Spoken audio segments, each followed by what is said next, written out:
The ECS Daedalus emerged from its quantum fold at the edge of the Centauri Reach, its sensors immediately detecting something unusual in the normally empty sector.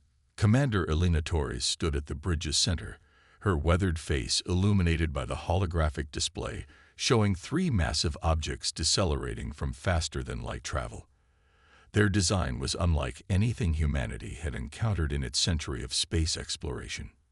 "Analysis," Torres ordered, her voice steady despite the tension building in her chest. The bridge crew worked with practiced efficiency, their fingers dancing across neural interfaces as they gathered data on the unknown vessels. "Sir, energy readings are off the charts," Lieutenant Paddle reported from the sensor station. "Each vessel masses at least 20 times the Daedalus. Their power output." He paused, double-checking his readings. "It exceeds our entire Luna defense fleet combined." Torres nodded, studying the vessel's elegant but intimidating design. They resembled massive crystalline structures, their surfaces refracting starlight in ways that seemed to defy physics. The ships moved with impossible grace for their size, arranging themselves in a perfect triangular formation. "Incoming transmission," Communications Officer Chen announced. "They're broadcasting on all frequencies, including some we didn't know existed." "Put it through," Torres commanded, straightening her uniform. The main view screen flickered to life, revealing a being that seemed to be made of living metal and light. Its form was vaguely humanoid, but its surface rippled like mercury, and its eyes glowed with an inner fire that spoke of ancient knowledge and absolute certainty. "Greetings, primitive vessel." The being spoke, its words somehow perfectly translated despite the alien nature of its appearance. "I am Archon Vexphera of the Eternal Confluence. You have entered space claimed by our empire since before your species learned to make fire." Torres met the alien's gaze steadily. "Commander Elena Torres of the Earth Exploration Corps ship Daedalus. We were unaware of any territorial claims in this sector. Our charts show it as unclaimed space." The Archon's surface rippled with what might have been amusement. "Your ignorance is expected, but no longer acceptable. Humanity's expansion has drawn our attention. Your species develops too quickly, too chaotically. This must be regulated." "Regulated?" Torres kept her voice neutral, though her mind raced with implications. The Daedalus was an exploration vessel, well armed by human standards, but clearly outmatched by these behemoths. Yet something about the Archon's tone raised old instincts from her years in the Martian conflicts. "Your species will submit to Confluence guidance," Vexthra declared. "We will provide structure to your development, prevent you from becoming a threat to galactic stability. Resist, and we will be forced to demonstrate why all rational species accept our authority." Torres smiled slightly, a gesture that didn't reach her eyes. "And if we choose neither option, if we simply wish to continue our own path?" The Archon's form solidified, becoming more crystalline than fluid. "That is not permitted. You have 12 of your Earth hours to signal your submission. After that, we will begin corrective measures, starting with this vessel." The transmission cut off abruptly, leaving the bridge in silence.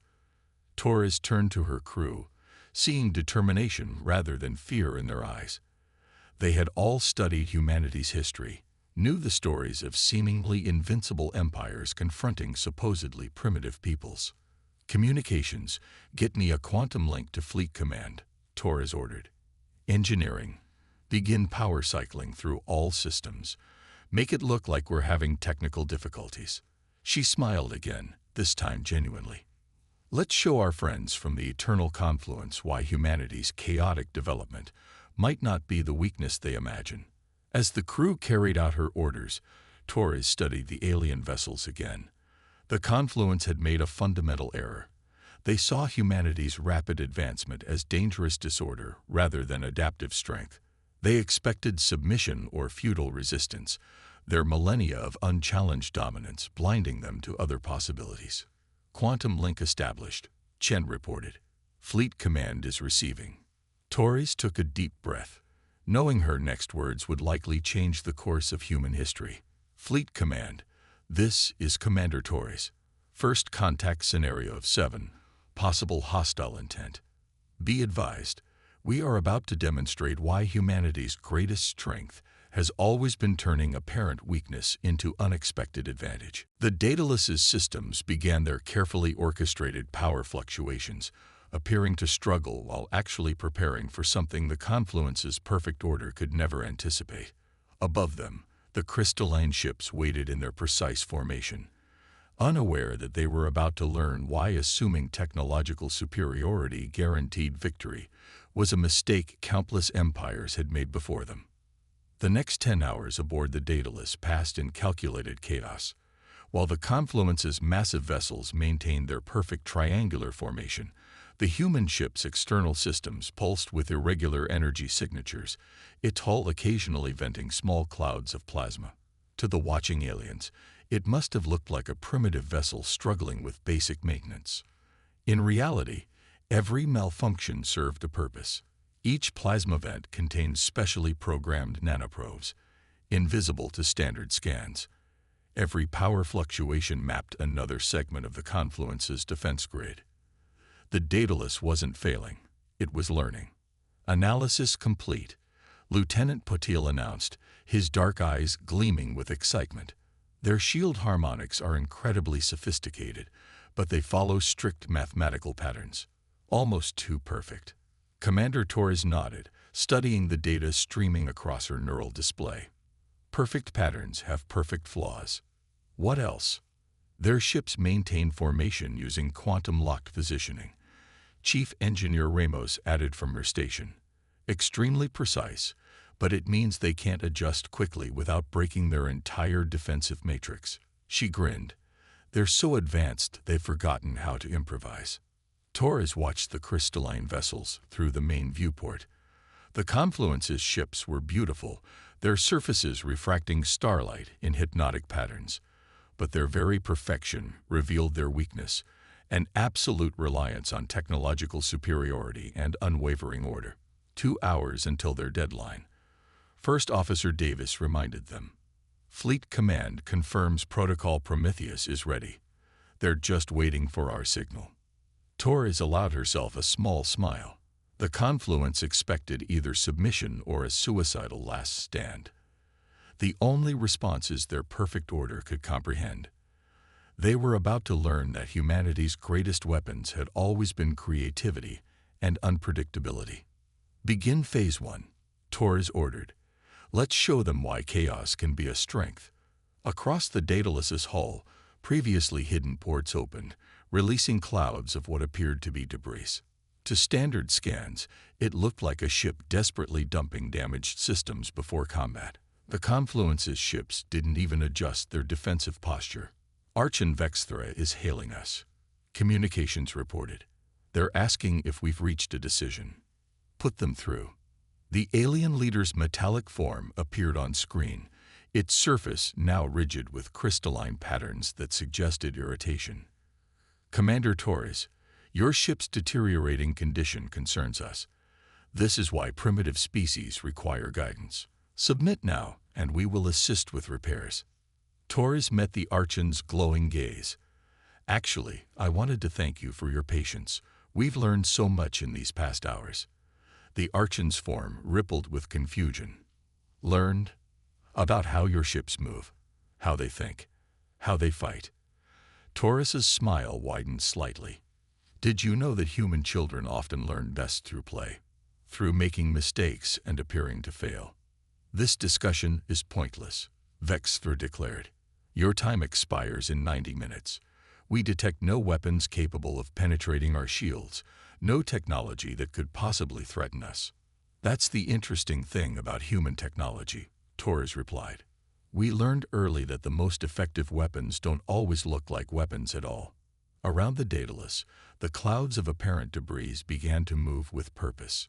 Each piece contained a fraction of a quantum computer, networking with its neighbors to form a distributed intelligence that was already probing the confluence's perfect defenses for microscopic imperfections. Your species' chaotic development has left you vulnerable, the Archon insisted. Your resistance will only prove why all rational species accept our guidance. You know what humanity's greatest strength is. Torres asked conversationally. We never forgot our origins. Every advancement, every technology still carries traces of the primitive tools that came before. She leaned forward. Would you like to see what Stone Age principles look like when applied to quantum mechanics? Before the Archean could respond, the Daedalus debris field activated. Thousands of quantum-linked particles began vibrating in precisely calculated patterns, creating ripples in space-time itself. The distortions were tiny, almost immeasurable, but they matched the frequency of the confluence's shield harmonics perfectly. Alarms blared on the alien vessels as their perfect formation began to experience infinitesimal disruptions. Their quantum-locked positioning struggled to compensate for distortions that shouldn't have been possible from such primitive technology. What are you doing? Vexthra demanded, its crystalline form showing cracks of uncertainty for the first time. Demonstrating why chaos isn't always a weakness, Torres replied calmly. Your ships are magnificent examples of advanced engineering, but they're so perfectly ordered that they've lost the ability to handle disorder.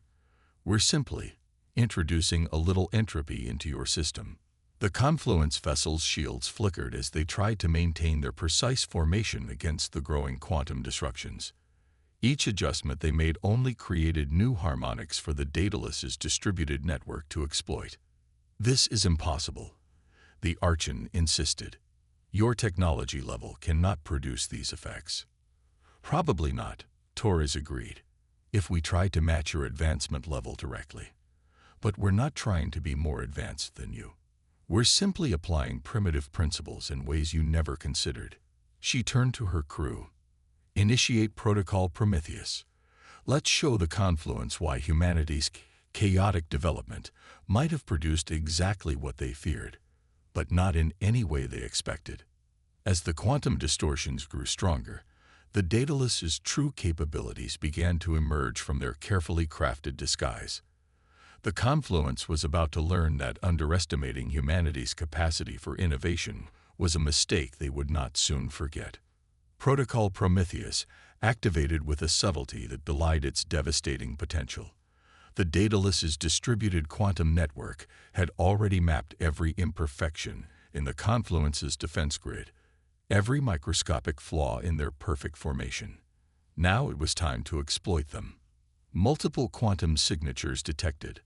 Lieutenant Patil announced, Fleet Command's timing is perfect.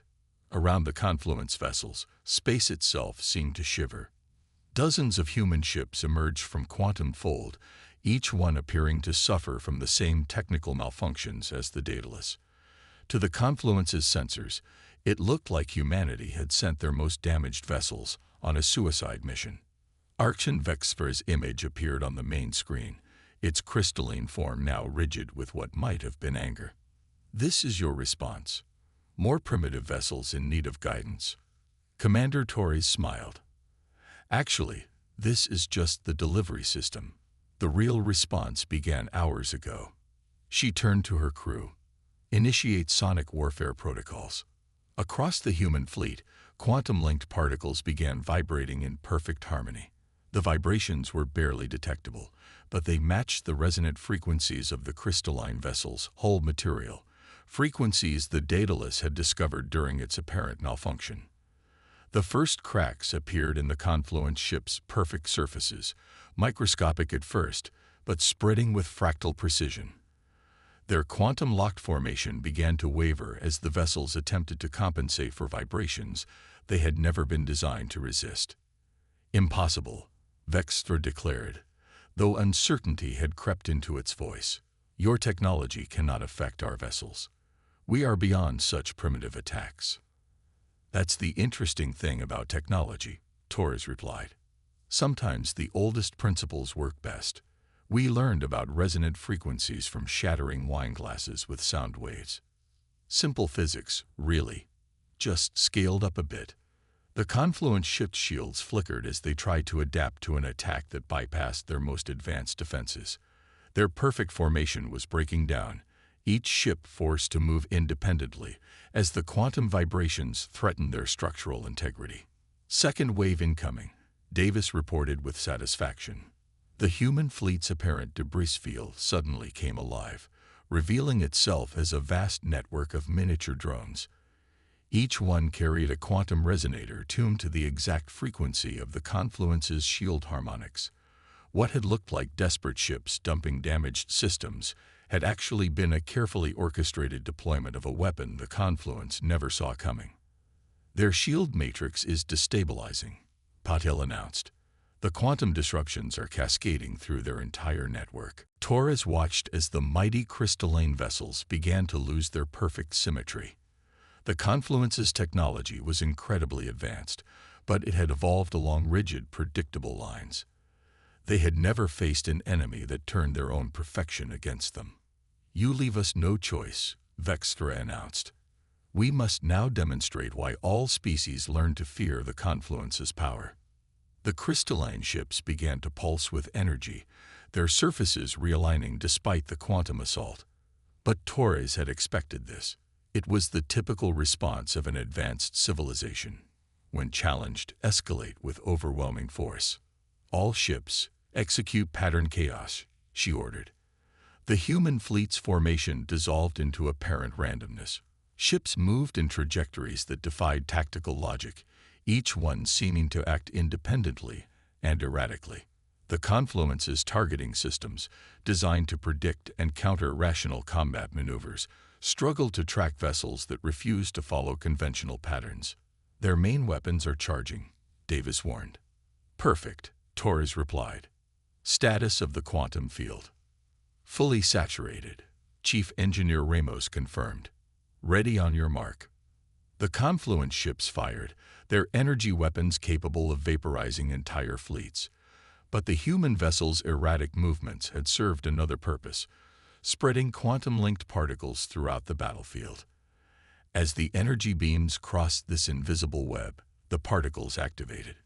Space twisted as thousands of microscopic quantum corridors opened, capturing and redirecting the confluence's own energy attacks. Their perfect, predictable weapon paths became channels for chaos, the beams emerging at random vectors to strike their own ships. "Their shields are failing," Paddle reported with barely contained excitement. "The feedback loop is overwhelming their power grid." Torres opened a channel to all ships. "Phase 3, begin now. Show them why humanity's chaotic development produced exactly what they feared most, warriors who turned order against itself." The battle had only just begun, but already the confluence was learning a harsh lesson about underestimating humanity's capacity for innovative warfare. Their perfect empire was about to discover why adaptability would always triumph over rigid advancement. The confluence's crystalline ships writhed in space, their perfect forms distorted by cascading quantum disruptions. But Torres knew better than to assume victory. Advanced civilizations always had layers of contingencies, and the confluence had ruled space for millennia. "Multiple power signatures building," Patel warned. "They're activating some kind of deep core systems." The damaged crystalline vessels began to pulse with new energy, their surfaces flowing like liquid metal as they adapted to counter the quantum assault. This was the response Torres had anticipated. When pushed, the confluence would resort to even more advanced technology.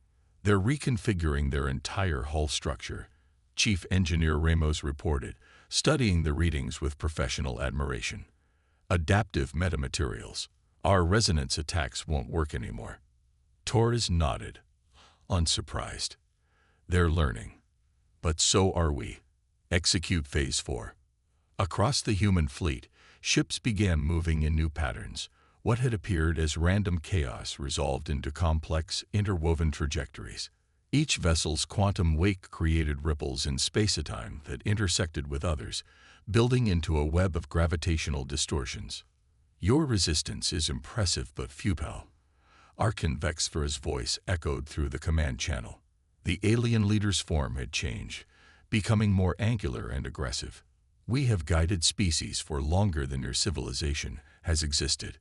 We cannot be defeated by primitive tactics." "That's the problem with perfect systems," Torres replied calmly. "They can only evolve in predictable ways." She turned to her crew. "Activate the gravity lenses."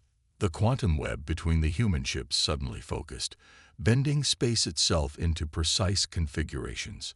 The confluence vessels found their own mass working against them, their enormous size becoming a liability in the distorted gravitational fields. "You seek to trap us." Vextra's tone carried something new. Uncertainty. "Our ships can withstand any gravitational force your technology can generate. We're not trying to crush your ships," Torres explained. "We're giving you a choice. Those gravitational lenses can be used for more than just attacks. They can also open quantum corridors, escape routes, if you will." The Archon's form flickered with confusion. "You offer us retreat after we threatened your species with extinction. Humanity learned long ago that the most dangerous enemies are those who feel trapped. We're not trying to destroy the confluence. We're trying to teach you something about evolution." Around them, space rippled with potential. The human fleet's formation had created dozens of stable quantum corridors, each one leading to safe coordinates far from the battle. But using them would require the confluence to break their perfect formation, to abandon their rigid tactics for individual action. "Their power signatures are fluctuating," Paddle reported. "Some ships are attempting to maintain formation, while others are responding to the gravitational fields independently." Torres watched as cracks appeared in the confluence's unified response. Their ships, for the first time, showed signs of individual decision-making rather than collective action. It was exactly what she had hoped for. "You cannot comprehend the consequences of your actions," Vextra declared, though its voice had lost some of its certainty. "The confluence maintains order throughout this sector of space. Without our guidance, chaos will spread. Or perhaps," Torres suggested, "species will learn to guide themselves. Evolution isn't about achieving perfection. It's about maintaining the ability to adapt." The battle had become more than just a military engagement. It was a confrontation between two fundamentally different approaches to advancement. The confluence's pursuit of perfect order versus humanity's embrace of controlled chaos. "Multiple ships breaking formation," Davis announced. "They're entering the quantum corridors." On the main screen, several crystalline vessels shimmered and vanished, choosing escape over maintaining their rigid battle line. Each departure further weakened the confluence's unified defense, forcing the remaining ships to adapt or face destruction. "Your species truly is dangerous," Vexfrey observed, its form shifting between crystalline and fluid states. "Not because of your technology, but because you threaten the very foundation of order we have maintained for millennia." "Sometimes foundations need to be shaken," Torres replied. "Not to destroy them, but to test their strength, to remind those who built them why they were necessary in the first place." The battle had reached its critical point. The confluence faced a choice that would reshape their empire, maintain their perfect but vulnerable formation, or embrace the kind of adaptive chaos they had spent millennia trying to suppress in other species.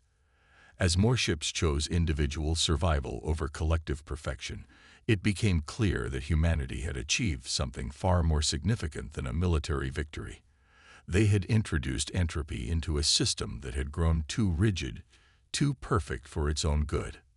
The question now was whether the confluence would learn from this lesson, or if their pursuit of perfect order would drive them to even more desperate measures. Torres watched the remaining ships, knowing that their next actions would determine whether this encounter ended in understanding or escalation. Archon Vextra's flagship remained in formation while its fleet crumbled around it. Half of the crystalline vessels had already retreated through the quantum corridors, each departure sending ripples of uncertainty through the confluence's once perfect battle network. Yet the Archon's ship held position, its surface shifting between ordered patterns and chaos as if reflecting its leader's internal struggle. "Final quantum corridor stabilizing," Chief Engineer Ramos reported. "Power consumption is higher than expected. We can't maintain this configuration much longer." Commander Torres studied the massive flagship through the Daedalus's main viewport.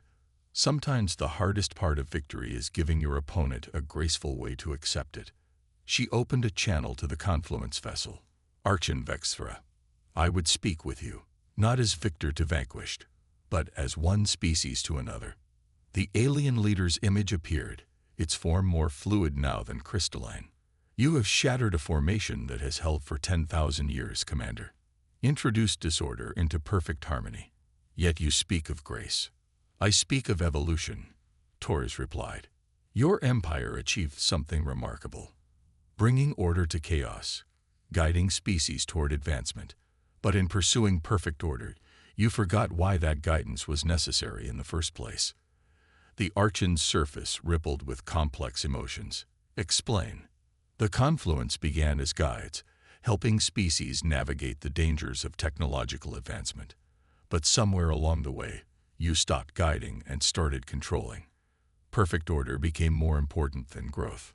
Around them, the remaining confluence ships drifted in disarray, their quantum-locked formation broken beyond repair.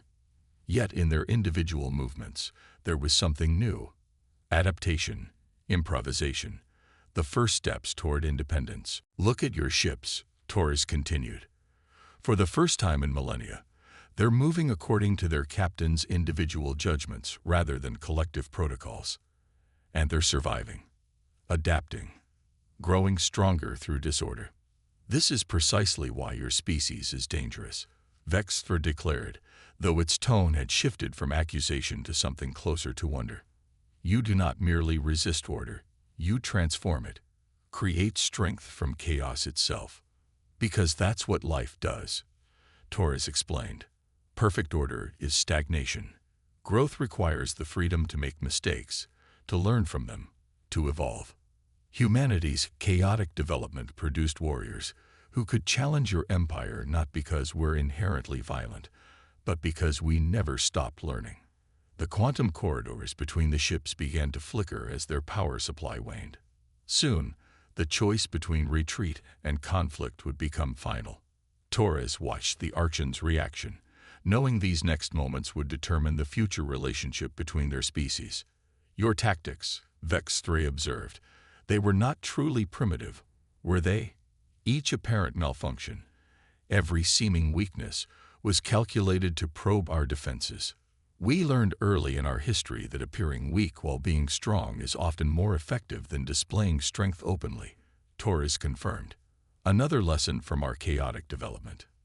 The Archon was silent for a long moment, its form settling into a new configuration, neither purely crystalline nor completely fluid, but a harmonious blend of both. Perhaps the confluence has grown too rigid in its perfection. In seeking to prevent chaos, we have become vulnerable to it.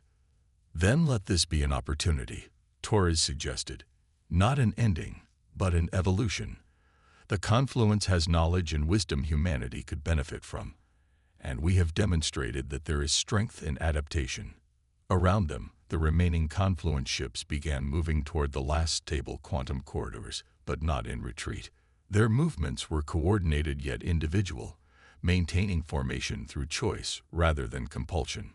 You offer cooperation, Vexthra asked, after we threatened your extinction.